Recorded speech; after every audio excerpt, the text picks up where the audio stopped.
सारा खेल जीवन में मन को समझने का है। सारा, अगर आपका मन आपके जीवन का डायरेक्टर है तो आप मजदूर बन जाएंगे, और अगर आपकी चेतना आपके जीवन की डायरेक्टर है तो आप भगवान तक बन सकते हैं। और अगर आपके अंदर की चेतना ने आपके मन के लगाम को पकड़ लिया तो भाई साहब वो जहां चाहेंगे आपको लेके जाएंगे, जिस बुलंदियों पे चाहेंगे आपको पहुंचा देंगे। मन कुछ नहीं कर पाएगा, मन तो सिर्फ दृष्टा मात्र है। आप बैठे हो ना, आप एक काम करो, बैठे बैठे सिर्फ सोचो, विचार करो कि मेरा हाथ उठ रहा है, मेरा हाथ उठ रहा है। जब तक हाथ आप उठाओगे नहीं तब तक नहीं उठेगा। सोचने मात्र से आपका हाथ नहीं उठेगा। अगर आपका मन आपका डायरेक्टर है, मन के हिसाब से आप सोते हो, मन के हिसाब से उठते हो, मन के हिसाब से बैठते हो, मन के इशारे पे चलते हो। मन को तो बेहोशी पसंद है ना।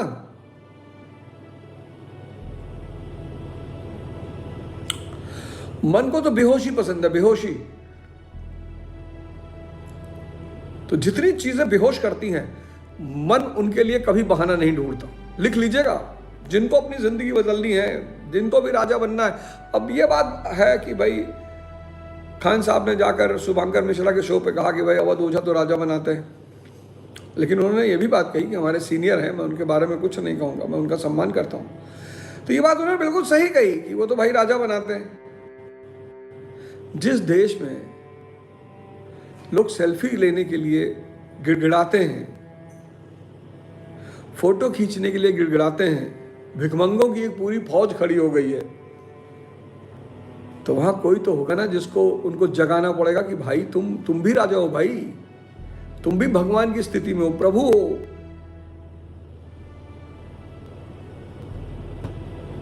तो खान साहब ने कोई गलत बात थोड़ी कही, बहुत सही बात कही। उनको कहना चाहिए था ये बात, उन्होंने कोई गलत बात नहीं की, बड़ी अच्छी बात कही। बाकी थोड़ा गुस्से में थे और गुस्से में बहुत कुछ उल्टा सीधा बोल गए, नहीं बोलना चाहिए था, फिर से गलती कर गए। अपने जीवन में आक्रामकता रखना आवश्यक है।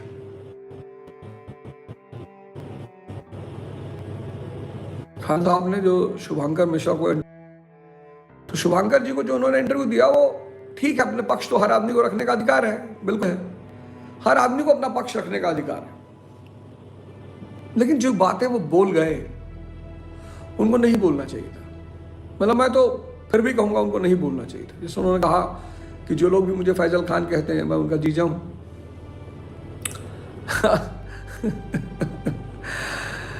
अब ये बात उनके मुंह से अच्छी नहीं लगी।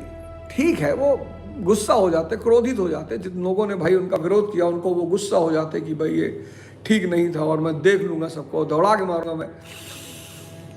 लेकिन ये शब्दावली उनके मुंह से अच्छी नहीं लगी कि विपिनवा तो लौंडा नाच करता था। कोई बात नहीं, कुछ लोग होते हैं ना जो आपको मनीषवा दोगला है, ये सब उन्हें नहीं कहना चाहिए था, ये सब नहीं कहना चाहिए। तो गलती कर गए। जिन्होंने भी उनकी स्क्रिप्ट लिखी थी ना, वो उनका दुश्मन है। शुभंकर मिश्रा जी के एपिसोड में जिसने भी खान सर की स्क्रिप्ट लिखी थी वो खान सर का दुश्मन है, ये तो 500% तय हो चुका है। ये सब बात हमको ऐसे ऐसे लोगों ने ट्रोल किया, मैंने कभी किसी को गाली नहीं दी। ठीक है भाई, आप कह दिए, अच्छी बात है, आप कह दिए। आपको अपनी बात बड़ी दबंगई से रखनी चाहिए, वो एक अलग बात थी। अपनी बात में भारीपन लाना, अपनी दबंगई कायम रखना, वो अलग बात है। पर गाली देना, फिर गलती कर गए।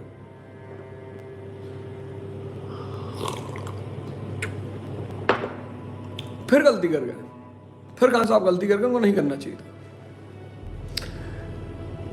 इससे बचना चाहिए था उन्हें। जो भी उनकी स्क्रिप्ट लिख रहा, मैं फिर से दोबारा कहूंगा कि जो भी उनकी स्क्रिप्ट लिखा था कि ऐसे कहिएगा, ऐसे कहिएगा, ऐसे कहिएगा, वो गलत कर गया, वो नहीं होना चाहिए था, ब्लंडर। खैर 99% लोग अपने मन के उस पर जीते हैं। और मैं बार बार ये कहता हूं का नेचर आप समझ लो, डायरी में लिख लो, मन बेहोश है। जितनी चीजें आपको बेहोश करती है मन, तो उन चीजों को करने में कोई मोटिवेशन नहीं चाहिए। नशा करने के लिए कोई मोटिवेशन नहीं चाहिए, सेक्स करने के लिए कोई मोटिवेशन नहीं चाहिए, पॉर्न देखने के लिए कोई मोटिवेशन नहीं चाहिए, जुआ खेलने के लिए कोई मोटिवेशन नहीं चाहिए। अबे तुमको पढ़ने के लिए ही मोटिवेशन चाहिए। हम इंतजार करेंगे तेरा कयामत तक, खुदा करे कि कयामत हो और तू आए। इतने बड़े बकलोल हो ना, कयामत तक स्त्री का इंतजार। हालांकि उसका बड़ा आध्यात्मिक महत्व है, इस लाइनों का बड़ा आध्यात्मिक महत्व है, कभी फिर से चर्चा करेंगे उस पर आप कयामत तक इंतजार कर सकते हैं महबूबा का, 4 घंटा बैठ के पढ़ नहीं सकते आप महबूबा का कयामत तक इंतजार कर सकते हैं, लेकिन आप 4 घंटा बैठ के पढ़ नहीं सकते। तो आप भीख मांगेंगे, आप भिख मांगे। ऐसा नहीं कि सिर्फ राजा ही बनाते हैं, भिखमंगों के भी सूत्र बताते हैं। तो मन बेहोश है, मन आदती है, मन द्वंद का शिकार है। द्वंद कौन है जिसके जीवन में रिस्क नहीं है? जीवन का मतलब रिस्क, जीवन का एक पर्यायवाची रिस्क भी होना चाहिए।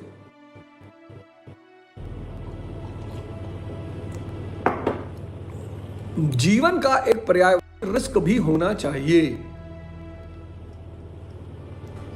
जीवन सिर्फ रिस्क है, 2-4 जगह खेलोगे, पर रिस्क ध्यान में लेना है, किसी कहने पर नहीं लेना। कोई कहा पहाड़ से नीचे कूद जाओ, तुम्हें अपने कूदने के कौशल पे भरोसा है तो कूद जाओ। कोई कह दिया अरे छत्री के लड़के हो तो कूद जाओ, फलाने हो तो कूद जाओ, पठान के बच्चे हो तो कूद जाओ, कूद जाओगे मर भी जाओगे। अपनी क्षमताओं का अवलोकन। जिंदगी साफ साफ एक रिस्क है, तभी तो इस जीवन में 80% लोग नौकरी करते हैं, उन्हें करना ही है, क्योंकि 80% लोग जीवन में कभी रिस्क नहीं ले सकते। और मन अंधा है, एक गलती को बार बार रिपीट करता है। अब इस जिसका ये नेचर है, ये 4 जिसके गुण हैं, बेहोश, अंधा, द्वंद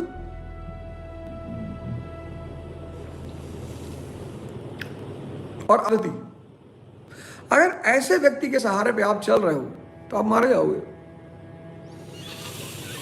कोई माई का लाल आपको बचा नहीं सकता है। तो आपको ध्यान करना पड़ेगा, साधना करना पड़ेगा, साधना के रास्ते पे चलना पड़ेगा। और नेताओं को तो मैं कुछ बोलूंगा नहीं, मैंने तो कह दिया भाई, इस देश की बर्बादी के पीछे इस देश की जनता की बेहोशी का हाथ है। नेता चुनना तुम्हारे हाथ में है।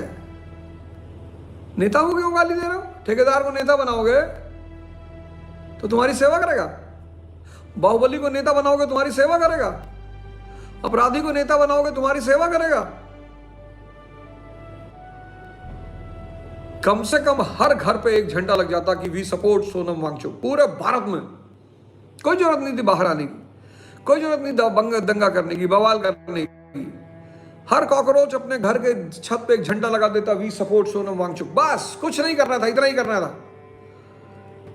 सरकार को दिखाई पड़ जाता कि अरे भाई देश के तो हर घर में सोनम वांगचुक का झंडा लगा हुआ है, सरकार प्रेशर में जाती, खत्म हो जाती बात। तुम उतना भी नहीं कर पाए, तुम उतना भी नहीं कर पाए कि सरकार को लगे कि हाँ भारत देश की सारी जनता सोनम वांगचुक के पक्ष में खड़ी है। तुम उतना भी नहीं कर पाए। पढ़े लिखे लोग अगर आगे नहीं आएंगे तो देश बदलेगा कैसे? पढ़े लिखे लोग अपना परिवार चलाने आएंगे? किसी भी पढ़े लिखे व्यक्ति को राजनीति में भारत में भाग नहीं लेना चाहिए। किसी भी पढ़े लिखे व्यक्ति को भारत की राजनीति में भाग नहीं लेना चाहिए। यह मैं अपने व्यक्तिगत अनुभव में बोल रहा हूं। किसी भी पढ़े लिखे व्यक्ति को भारत की राजनीति में भाग नहीं लेना चाहिए तब तक जब तक आपकी विधानसभा और आपकी लोकसभा में कम से कम 10,000 लोग आपसे लिखित निवेदन ना करें कि भैया आप आइए चुनाव लड़िए और हम आपको 10 करोड़ रुपया देंगे और हम सब कुछ संभालेंगे। तब तक इस देश के किसी भी पढ़े लिखे व्यक्ति को चुनाव में भाग नहीं लेना चाहिए, राजनीति में भाग नहीं लेना चाहिए। यह मैं आपको अपना व्यक्तिगत अनुभव बता रहा हूं। ये गलती मत करिएगा, नहीं तो पीछे खड़े होकर मजा लेंगे सब। इस देश का पढ़ा लिखा व्यक्ति तब चुनाव में भागीदारी करे जब आपके विधानसभा या लोकसभा के कम से कम 10,000 लोग आपके घर इकट्ठा हो, आपसे मिलने आए और 10 करोड़ रुपया चंदा इकट्ठा करें पूरे शहर में, और आपसे कहें कि भैया आपको सिर्फ लड़ना है, ना आपको गाड़ी की व्यवस्था करनी, ना किसी को पेट्रोल देना, ना पूड़ी खिलाना, ना दारू पिलानी, कुछ नहीं करना, आपको भैया लड़ना है, भैया हमारे हितों के लिए लड़ना है भैया, तब आप बाहर निकलिएगा। अगर आप भावुक हुए तो आप गए। अब मैं ये नहीं कह रहा हूं आप मत भाग लीजिए, आप लीजिए भाग, पर जो कंडीशन मैं बता रहा हूं उसको ध्यान रखिएगा। भाई आप लड़ेंगे किसी बाहुबली के सामने, चलिए बाहुबली नहीं मरवाया आपको, मान लिए छोड़ दिया, तो वो तो 100 करोड़ रुपया खर्चा कर देगा, और यहां आपका पैसा लोग ले जाके पड़ोस उसका ऐड करेंगे। तो जागो मोहन प्यारे, जागो, अपने अधिकारों को समझो। चुनाव आ रहा है, टोलियां बनाइए, हर शहर में सिविल सोसाइटी बनाइए, हर विधानसभा में सिविल सोसाइटी बनाइए, अपने विधानसभा में एक अच्छे व्यक्ति का चयन करिए, पार्टी से कहिए कि इस व्यक्ति को टिकट दोगे तो जिताएंगे, पार्टी टिकट बेचेगी। भारत की डेमोक्रेसी में जो पार्टियां शासन कर रही होती हैं वो अपना टिकट बेचती हैं। स्त्री को प्रेम कर रहे हैं, भिखमंगे हैं, आय का साधन ही नहीं है, प्रेम कर रहे हैं। सोचो कितना जाहिल आदमी होगा। भगवान कौन? जो दाता है, जो देना जानता है। और तुम भगवान से अगर यह भी नहीं सीख पाए कि दुनिया देने वालों को भगवान मानती है,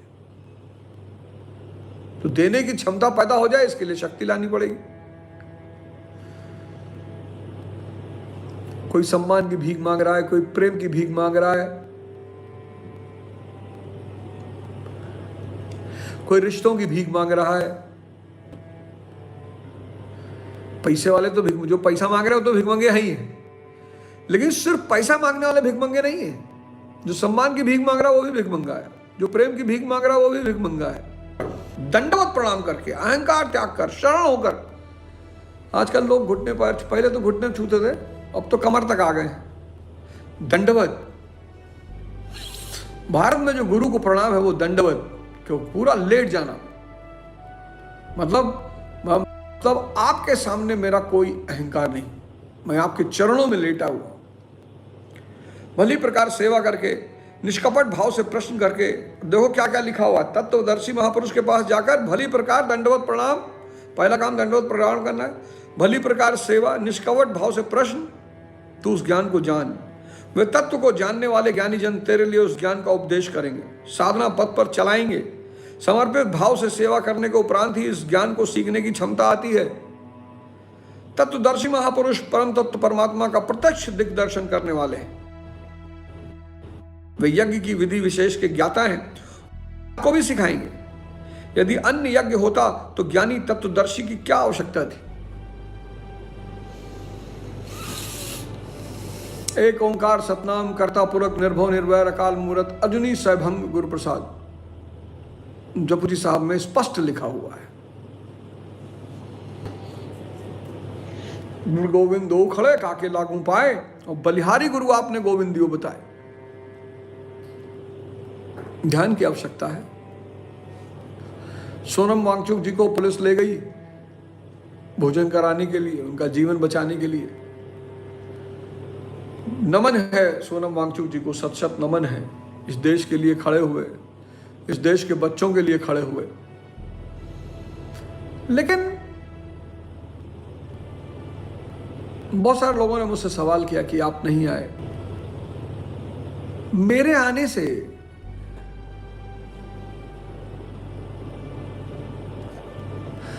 किसी ने लिखा है पढ़ाते कम हो बेवकूफ ज्यादा बनाते हो। तो तुमको कौन बुला रहा भाई? तुम बेवकूफ हो बे, तुम्हें कौन बनाएगा? कोई है मंदाकिनी जी, शायद उन्होंने लिखा है कि आप पढ़ाते कम हो, तो आप मत आया करो ना, आप क्यों बेवकूफ़ बनने आते हो? आप बेवकूफ़, आपको कोई बना नहीं रहा, आप हो बेवकूफ़। इस देश को कौन बेवकूफ़ बनाएगा?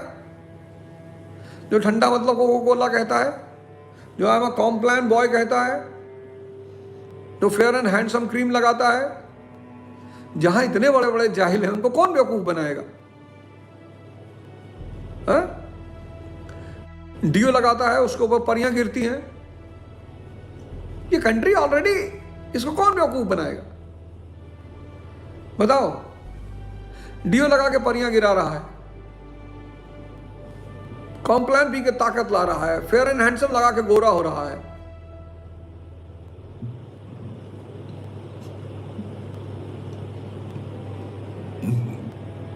उस देश को कौन बेवकूफ बना सकता है जो स्वयं इतना जाहिल है? और अगर आपको लगता है ऐसा तो आप मत आया करिए। ये तो गीता का जो अध्याय है भाई, ऐसे लोग उसको ओशो को भी बोलते थे, सेक्स पे बातें करता है। उसकी सेक्स की बात सुन लिए होते तो नीले ड्रम में नहीं जाना पड़ता, ना तुम्हें धक्का मारती कोई लड़की। बुद्ध को भगाई दिए इस कंट्री से, गांधी को गाली देते ही हो।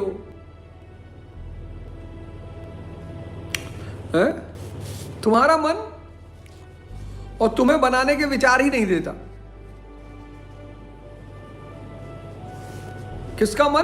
तुम्हारा। 24-24 घंटे बीत जाते हैं, तुमसे पढ़ने के लिए ही नहीं कहता। 24-24 घंटे बीत जाते हैं, तुमसे योग करने के लिए नहीं कहता। 24-24 घंटे बीत जाते हैं, तुमसे ध्यान करने के लिए नहीं कहता। और तुम कह रहे हो दुनिया तुमको बर्बाद कर रही है, हैं? और गलती से दिन में एक बार सोच भी लिए तो बहाना बना देता है कि दोपहर में किया जाएगा, फिर शाम को कहता है कि कल, अब तो आज का दिन निकल गया। लगातार तुमको बेवकूफ बना रहा है और तुम दुनिया को गाली दे रहे हो, हैं? तुम दुनिया को गाली दे रहे हो।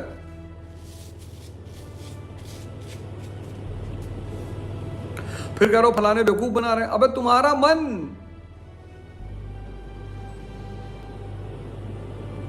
मुसलमान आज फंस गए, इसी पॉइंट को लेके फंस गए, तत्वदर्शी महापुरुष को लेके फंस गए। किसी न किसी मुसलमान को इस मुद्दे पर बोलना चाहिए।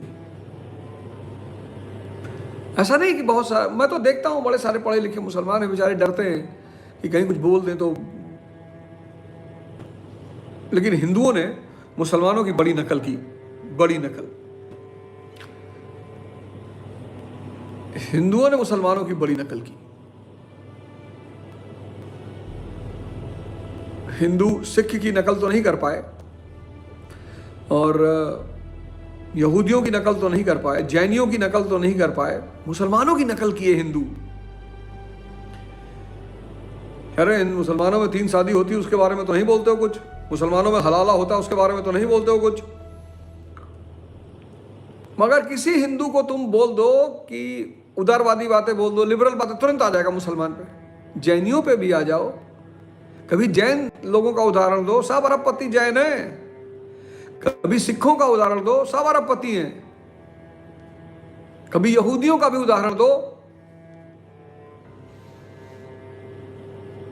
हिंदुस्तान के हिंदुओं का एक बड़ा दुर्भाग्य रहा कि वो मुसलमानों के पीछे पड़ गए। तो जैसे मुसलमान थे वैसे हो गए।